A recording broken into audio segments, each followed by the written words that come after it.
You wake up and the day has not even begun, yet your body is already braced before you get out of bed today. Your jaw is tight. Your chest is under low pressure, as if a storm is coming.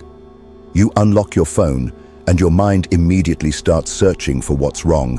The message sounded cold, the bill, that headline, that tiny error you made yesterday that now feels like proof you're failing.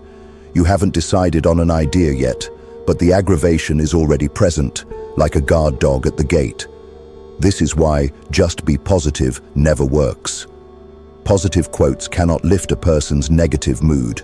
It behaves like a system, like an algorithm that keeps feeding you the same information, except the substance is your own attention.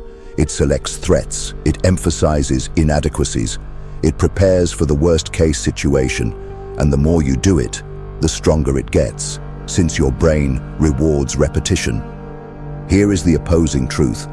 You don't think yourself into negativity, you are sucked in by a deeper engine. Arthur Schopenhauer examined the engine with uncompromising clarity. In layman's words, his concept is simple. The mind is motivated by an unending desire. Even when you get what you want, the relief is only temporary. Then the next craving appears, the next problem, the next hunger. Wanting produces friction because reality never matches the idealistic image in your mind. So you're feeling blocked, you feel duped, you are irritated by nothing and everything, and you call this realistic. This is why it feels personal. It feels like your personality. However, it is often just the machinery of hunger at work, turning every instant into a measure of what is lacking. It turns neutral events into insults, slight delays into personal contempt. And the promise in this video is not a false hope. We are not going to put a smile on a fire. We shall put out the fire at its source. After identifying the approach, you can disable it. You can stop feeding the scanner. Desire can be loosened. You can rewire the loop that keeps you mired in frustration, bitterness, and mental chaos. In a moment, I'll show you the 6-part plan that brings everything together. Schopenhauer's diagnosis is upsetting because it shifts your pessimism from "my life is uniquely hard" to a more ruthless category. This is how the engine works. He described the will as a blind force that sits beneath your beliefs and opinions. Not willpower, not discipline, more like a continual need for more of something, improved comfort, increased certainty, increased control, more validation, increased status, improved security. And after you feed it, it will ask again. That's why the mind grumbles. Complaint is the will's language. It is the sound of desires colliding with reality. Reality moves slower than your impatience, therefore you feel irritated. You grow enraged when others do not behave as you would want. Your life does not correspond to the image you create, so you compare. And comparison becomes a machine that generates sadness on demand. Even good days are poisoned because the will refuses to let you rest. It looks for disparities, inequalities, and insufficient resources. Here's the key difference, and it's one of the most useful changes you can make. Suffering is unavoidable, but negativity is frequently the story you tell about it. Pain is raw, you're fatigued, you were rejected, you have lost money, someone disrespected you. These are facts. The following narrative is unfavorable. This always happens to me. People are awful. I'm behind. It shouldn't be like this. What's the point? That narration gives the idea of realism, but most of the time it is the will striving to reclaim control by creating a meaning that protects its pride. So the plan is not to pretend everything is okay. The goal is to silence the will, reducing the ongoing expectation that life will provide a specific emotional experience on time. When you quiet the will, you are not passive. You become less draggable. You stop letting desires hold your attention like a leash. The first step is simple, but it eliminates an incredible amount of negativity. Separate basic facts from emotional storytelling. Because the moment you hear your story, it loses authority. In the following section, I'll show you how to do it in real time and explain why this simple step can cut your daily negativity in half. Negativity gains strength from two factors: the story you tell and the demands you place on reality. So we begin by cutting both. Move 1. Separate the facts from the drama. Most people believe they are responding to events. They are not. They are reacting to the significance they assign to events. The event is minor. The narrative makes it big. A deadline is moved. A text does not return. You encountered traffic. Someone criticizes you. The mind automatically inserts narration. They don't respect me. I'm falling behind. This always happens. People are against me. That narration feels genuine because it is loud, not because it is correct. And once it begins, your neurological system reacts as if the story were genuine. That is why a tiny annoyance may spoil your entire day. You disrupt it with fact-based labeling, not, "This is a disaster." Nothing more.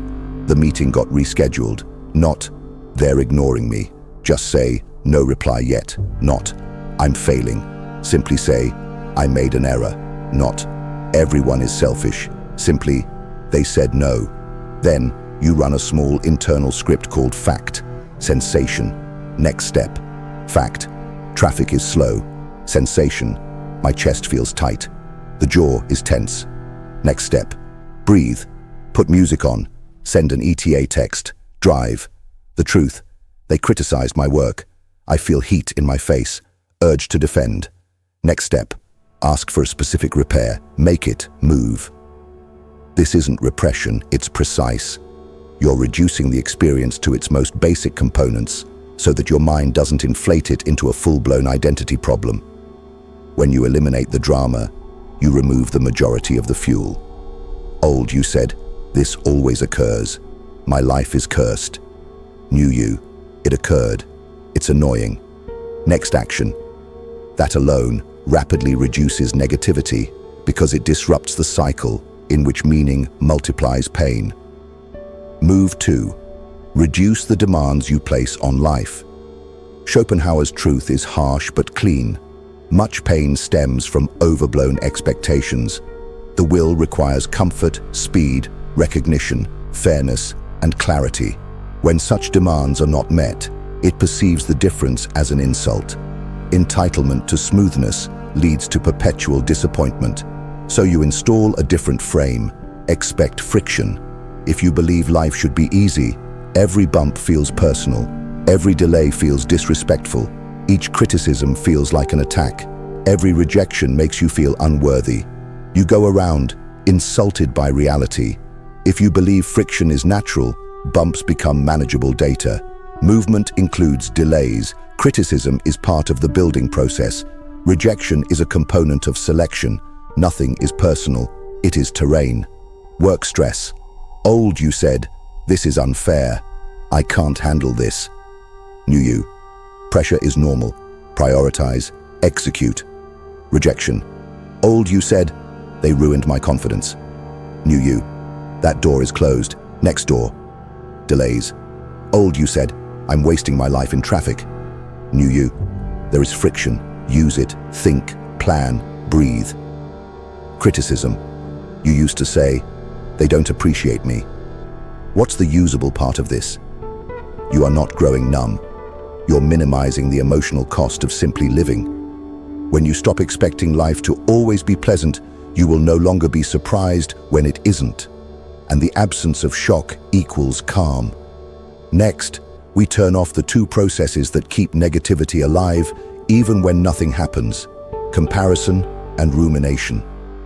Comparison and rumination are the two engines that keep pessimism alive, even when your life appears to be going well. They don't need actual difficulties. They may create pain out of thin air. Move 3. The starvation comparison. Schopenhauer's point is severe and correct. Desire grows through imitation. You notice what someone else has, and will adds it to your list. Not because you need it, but because you noticed it. That is why modern living feels like an ongoing deficit. Social media transforms the world into a highlight reel of what you've missed. Status, relationships, body, money, travel, and confidence. Your mind reads it like a scoreboard, then wonders why it feels so empty. For the most part, comparison does not motivate people. It's a self-harm cycle. It teaches you to compare your life to someone else's best angle, so you consider it as hygiene. You do not win comparisons by thinking harder. You win by minimizing inputs. Run a comparison quickly. For 1 week, avoid the triggers that cause you to scan, obsessive checking, endless scrolling, and those you follow solely to feel behind. Remove the mental junk food, and the hunger subsides. Then replace the scoreboard with your own chosen baseline metrics. Metrics that you can control: sleep quality, training consistency, hours of intense work, skill repetitions, output, money saved. One difficult conversation was handled cleanly. When you track those, your mind has something solid to work on. You cease living in a dream race. You start living in your own lane. The will becomes quieter, since it is no longer fed 1,000 borrowed appetites per day. The old you looks to see who is ahead and feels left behind. New you assesses your baseline and improves. Move 4. Discontinue rumination. Rumination purports to be problem resolution, but it is mostly emotional rehearsal. The will is eating the same bone because it seeks to control an event that has already occurred. You repeat the slur. You replay the rejection. You repeat the error, not to fix it, but to maintain the emotion, which makes it feel important. And importance conveys strength, even if it is destroying you. So you interrupt it with structure. Use a 10-minute concern container. Set the timer. You are free to ruminate throughout that time frame. Outside that window, you are not. This accomplishes 2 things. It prevents the notion from taking over your entire day, and it educates your brain that concern is not an emergency. It is a scheduled task. Then write the dread in a single sentence. 1. Not a paragraph. I'm afraid I'll fail. I'm afraid they don't respect me. I'm afraid I'm falling behind. Apply the closed loop rule. Either choose one next action or drop it. If there is a next step, take it. Send an email. Correct the mistake. Schedule the appointment. Make a plan. 1 step. If there is no next action, the thought becomes noise. You do not argue with noise. You label it, then return to the present. This is rumination. Next action: none. Decision: drop. That is the shift. You cease considering each thought as a command. You begin treating thoughts like weather. Some are useful forecasts. Most are simply clouds going through. You are not your thoughts. You are the one who notices them. And once you've overcome comparison and rumination, the next big trigger becomes clear: other people. Because nothing fuels negativity more than social conflict, contempt, and emotional contagion. That comes next. Negativity does not start entirely within you. It spreads socially, like smoke. You walk into a room and someone is already moaning, upset, or causing trouble. And if you aren't careful, you'll leave with their mood as if it were your own. Schopenhauer was candid about human conduct, but his ultimate goal was not bitterness. It was a lessening in suffering. To reduce pain, stop absorbing poison on behalf of others. Move 5. Stop letting people rent space in your imagination. Most negativity is not an argument, it's an infection. People dump stress to feel lighter, yet accepting the dump causes you to gain weight. The mistake is believing that you must be aware of everyone's emotional state, or that listening demands you to carry, so you use selective access. Not everyone is worthy of your time, explanations, or emotional investment. That's not cruelty, that is proper hygiene. Use clear boundaries that do not invite argument. I'm not available for that conversation. I'm keeping my energy clean today. I hear you, but I'm not taking that on. That's not something I'm going to engage with. Look at the frame. You aren't fighting over their mood. You're not judging them. You simply refused to host it. Because you can notice negativity without accepting it. You can observe someone's chaos while keeping your own thoughts calm. That is sovereignty. If you let every angry person to drag you into their state, you will become a puppet. When your neurological system fails, you will refer to this as empathy. The sixth move involves compassion as armor rather than a leak. This is when people get confused. They take compassion to mean tenderness, self-sacrifice, and tolerance for folly. Compassion, according to Schopenhauer, is vital because it lowers ego conflict. It reduces the feeling that life is personally attacking you. This is what it looks like in real life: cold compassion. Cold compassion is the ability to understand someone's grief without becoming involved in their mess. You see the mechanism, you don't take the bait. A co-worker snaps at you. Old you says, "How dare you?" The new you says inside, "They are stressed. This is not about me." Then, instead of expressing anger, you establish boundaries. A family member is guilt-tripping you. The old you rejects the moral framework. New you sees it as fear masked as control.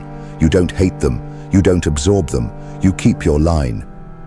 Compassion challenges the personal insult narrative. It doesn't make you a doormat. It makes it more difficult to provoke since you no longer interpret everything through the lens of ego. When you realize that most individuals are acting out of their own hunger, insecurity, and exhaustion, your fury fades, your resentment decreases. And those are two of the most potent motivators for negativity. This is the key distinction. Empathy without bounds leaks. Compassion within limits protects. You might feel someone's pain while rejecting their behavior. You can wish them well while keeping a polite distance. You can help without being dragged. And once you've ceased hosting other people's poison, there's one final step to tie everything together. A mental reset that relaxes the will as it begins to fire anew. Because even with these tools, the engine will try to restart. The reset comes next. Schopenhauer's most underestimated point is that disputing with negativity does not always result in success. You defeat it by silencing the engine that generates it. His exit strategy involved aesthetic alienation and seclusion. Not as a disguise, but as medication. Moments when the will stops demanding and the mind stops calculating. When you're absorbed in music, art, nature, or a certain craft, something unexpected happens. The constant more falls silent. For a short length of time, you are not chasing, comparing, or practicing. You're simply present. And without the will's appetite, negativity loses traction. Make it practical. Create a reset procedure that can be executed on demand. 20 minutes. That is the threshold. It should be long enough to interrupt the cycle, but short enough to be manageable while you're busy. Choose one of these and use it as a switch. 20 minutes of music without any browsing or multitasking, preferably with your eyes closed. A walk without a podcast or phone, just noticing what's in front of you. A single block of intense focus labor, with only one task and no inputs or notifications. Spend time engaging in physical activities such as training, sketching, writing, or cooking. The purpose is not entertainment. The point is absorption. Absorption reduces desires. Quiet hunger reduces negativity. There's a reason why seclusion is important here. Social comparison and emotional contagion are frequent triggers for negativity to reappear. You absorb other people's moods. You take in the world's noise. You accept challenges that you cannot overcome. Solitude is a cleanser. It allows your nervous system to rest without being tugged by someone else's urgent needs. Do not confuse solitude and isolation. Isolation equals avoidance. Solitude encourages healing. Isolation indicates, I can't deal with people. Solitude means, I'm returning to myself. It's how you get back to being proactive instead than reactive. Here's the reframe. Stillness does not imply nothingness. Silence has medicinal properties. It was the lack of inputs that was driving the loop. If you can't get rid of negative thoughts, it's typically because you keep feeding them information, people, and comparisons, and then wonder why they won't go away. Stop feeding it. Allow your thoughts to breathe freely.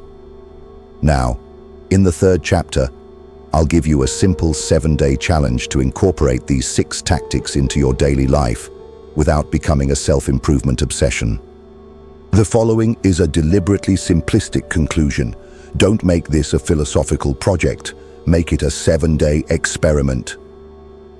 Day 1. Fact-based labeling. No story. Simply describe what happened, how you feel in your body, and what your next steps are. Day 2. Set lower expectations on purpose. Assume friction is typical and observe how much offense disappears. Day 3. Compare fast.